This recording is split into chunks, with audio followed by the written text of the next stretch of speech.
Ya, Assalamualaikum.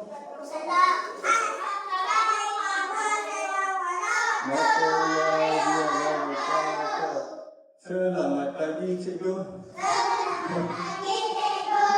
Okay, semua orang datang ke tak datang? Jangan.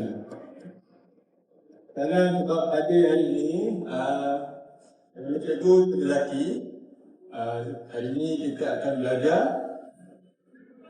matematik pandai. So, apa kita nak belajar tadi matematik dia adalah kita belajar pasal apa tu? Orang tu apa? Duit. Okay, macam mana duit? Ni nanti nak raya kan? Nak raya nanti kita kena pandai kira duit. So, duit, boleh duduk sorry. So, nanti nak raya kita akan kena pandai kira duit. Betul tak? Kalau tak pandai kira duit, nanti adik ambil kita tak tahu. So, kalau adik ambil kita tak tahu, kuranglah duit raya kita. Kan? Betul tak? Hari ini kita akan belajar wang. Kita belajar tambah je hari ini. Macam ni dia tambah?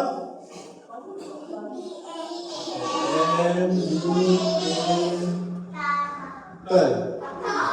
Salah. Berapa dah? Tambah. Dekat sekolah dah belajar sampai nombor berapa dah?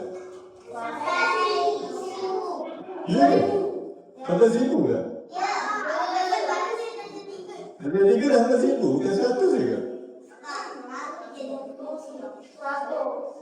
1000 macam ni? Ni 1000? Dah sampai 1000 kan? Oh, laju lah. Oh, betul. Dah 5 dah juta. So, kita belajar 1000. Agak-agak duit raya kita sampai tak 1000? Tak sampai. Siapa paling banyak? Duit raya siapa paling banyak tahun lepas? Oh, berapa? Yang paling banyak? Berapa? 50. 400. Paling kira 400. Betul, kira 400. Oh. Oh, bagi sama rata.